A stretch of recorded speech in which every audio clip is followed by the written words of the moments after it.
John D. Rockefeller, the founder of Standard Oil, is a classic American tale of wealth and controversy, often polarizing opinion between the captain of industry and the robber baron.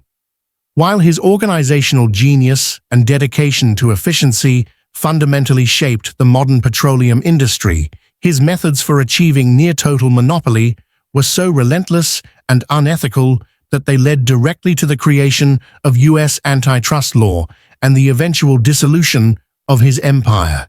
Can you imagine one man's ruthlessness causing the government to change her laws? The dirty secrets of the world's first billionaire, John D. Rockefeller, is what I will reveal to you in this video, and how you as well can make use of these secrets to create massive wealth for yourself. Rockefeller's strategy revolves around two central themes. 1. His ruthless, systematic destruction of competition, and 2. The questionable character of his family origins, which he desperately tried to conceal. Let me open the dirty seal for you in details. The roots of ruthlessness. Rockefeller's shady upbringing. Rockefeller's relentless pursuit of wealth and control was arguably fueled by a difficult childhood, overshadowed by a disreputable father. John D. Rockefeller's father, William Avery Rockefeller, known as Devil Bill, was a notorious traveling salesman, patent medicine peddler, and bigamist who led a morally ambiguous double life. Devil Bill rarely held a legitimate job, instead traveling the country selling bogus elixirs and pretending to be a deaf and blind peddler or a doctor. His money often came from deceptive, quasi-criminal ventures. Rockefeller's father, Devil Bill, openly boasted of cheating his children to make them sharp, instilling in young John D. a harsh early lesson in financial opportunism and distrust. He loaned his son the initial $1,000 needed to start his first business, but charged him a sizable interest rate. John D. was deeply ashamed of his father's reputation and criminal escapades, particularly after his father abandoned his wife and children to live under an assumed name with another woman.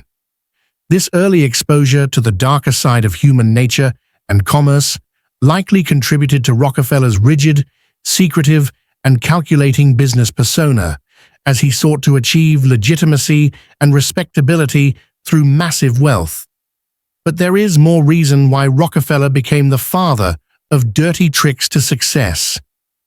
During the American Civil War, 1861-1865, Rockefeller, then a successful produce commission merchant, avoided military service. Like many wealthy men of the time, he legally hired a substitute to fight in his place. While he claimed patriotic duty and a desire to serve, he ultimately prioritized his booming wartime business, which generated substantial profits he later used to found Standard Oil. Critics argue this decision demonstrated an early ethical calculation, placing financial gain above civic and moral duty. Now let's get into how what he learned earlier made him a billionaire and the richest man on the planet during his era. Rockefeller and his partners, including Henry M. Flagler, founded the Standard Oil Company of Ohio in 1870. His goal was not just to compete, but to eliminate competition and bring order and efficiency to the chaotic, wasteful, and unpredictable early oil industry. The methods he used to achieve a 90% market share are the central dirty secrets of his business career.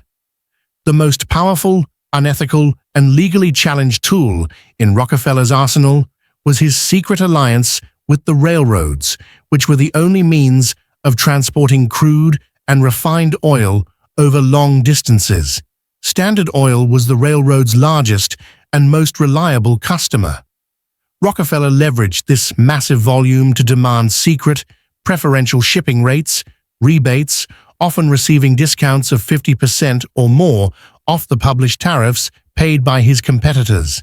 This dramatically lowered Standard Oil's costs, allowing them to slash their product prices to levels that rivals could not match, while Standard Oil still turned a profit. The most egregious practice was the drawback.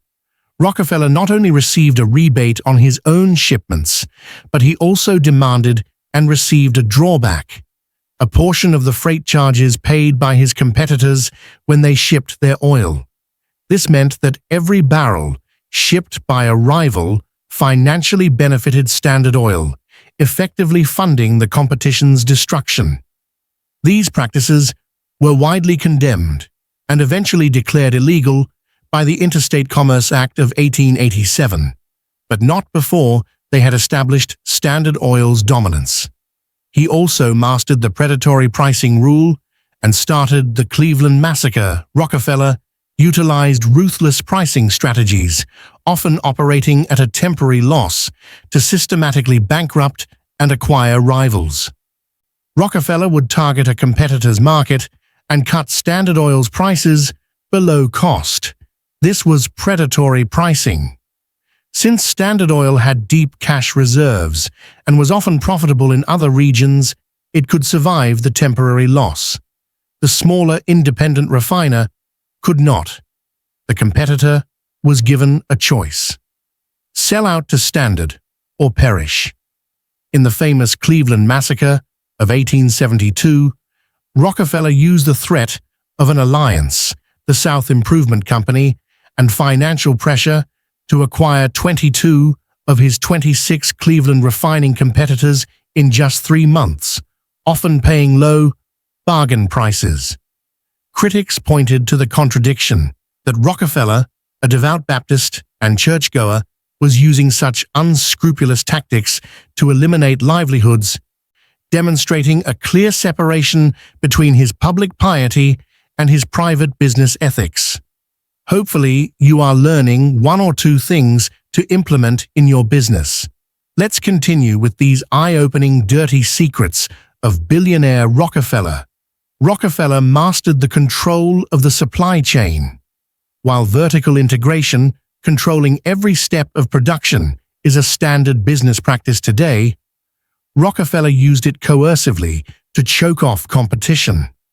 As pipelines emerged as a new transport method, Standard Oil quickly bought up or built the vast majority of the network. This allowed them to block the flow of crude oil to refineries they intended to acquire or destroy. Standard Oil acquired control over crucial components, such as the wood required for oil barrels. By purchasing and controlling the barrel component supply, they made it difficult or impossible for competitors to transport their products to market. Rockefeller was a pioneer in efficiency, realizing profit could be made from petroleum waste. By selling byproducts like paraffin, petroleum jelly, and paving materials, he created diverse revenue streams that lowered his operating costs further, giving him an insurmountable advantage over single-product rivals. This next secret is a masterstroke: the Standard Oil Trust and political coercion. As Standard Oil grew, it needed new ways to manage its diverse operations across multiple states while evading state laws designed to limit corporate size. Rockefeller's attorney, Samuel C.T. Dodd, invented the business trust. Standard Oil and its affiliates placed their stock under the control of a central board of 9 trustees, led by Rockefeller. This created the first Great American Trust, effectively centralizing control of nearly 90% of America's oil refining and transportation, allowing him to fix prices and suppress innovation. Standard Oil allegedly bribed politicians and legislators in various states, particularly Pennsylvania, to secure favorable legislation, block rival pipelines, and stop investigations. Furthermore, the company was accused of employing spies to infiltrate competing firms, gain competitive intelligence, and disrupt rivals' strategies. The unchecked power of Standard Oil sparked a massive public backlash that eventually forced government intervention. The investigative journalist Ida Tarbell, whose father was driven out of the oil business by Rockefeller's tactics, published The History of the Standard Oil Company in McClure's magazine starting in 1902. Tarbell's meticulous 19-part series exposed the secret deals, coercive tactics, and outright cruelty of Standard Oil's methods, confirming the worst fears of the public. The exposé fueled anti-monopoly sentiment, making Rockefeller the poster child for the robber baron era and providing the political momentum necessary for federal action. The Standard Oil Trust's dominance led directly to federal legislation. This first federal law prohibited every contract, combination in the form of trust or otherwise, or conspiracy in restraint of trade or commerce. After years of litigation, the U.S. Supreme Court ruled in Standard Oil Co. of New Jersey versus United States that Standard Oil had illegally monopolized the American petroleum industry in violation of the Sherman Act. The company was ordered to dissolve and be broken up into 34 separate independent companies, many of which are known today as ExxonMobil and Chevron. Paradoxically, this breakup immediately made Rockefeller even wealthier, as the value of the shares in the new independent companies soared. Rockefeller operated on a different level compared to most billionaires even in today's world. He implemented the philanthropic paradox. In his later life, Rockefeller dedicated himself to a systematic, large-scale practice of philanthropy, establishing institutions that endure today. Unlike the arbitrary charity of his time, Rockefeller treated giving as a business, founding institutions like the Rockefeller Foundation, the University of Chicago, and the Rockefeller Institute for Medical Research. He ultimately gave away over $500 million. Critics argue that this massive philanthropic effort was an attempt to whitewash the reputation earned from decades of ruthless business practices, a form of atonement for the dirty money. Supporters argue that his genuine desire to use his wealth to systematically solve large-scale problems was simply another expression of his organizational genius. John D. Rockefeller's dirty secrets are not just a list of unethical actions, but a detailed study of how unchecked economic power, fueled by a relentless drive for stability and profit, can be used to subvert competition, coerce politicians, and ultimately corrupt the promise of a free market. Like this video and share to friends you dream success for.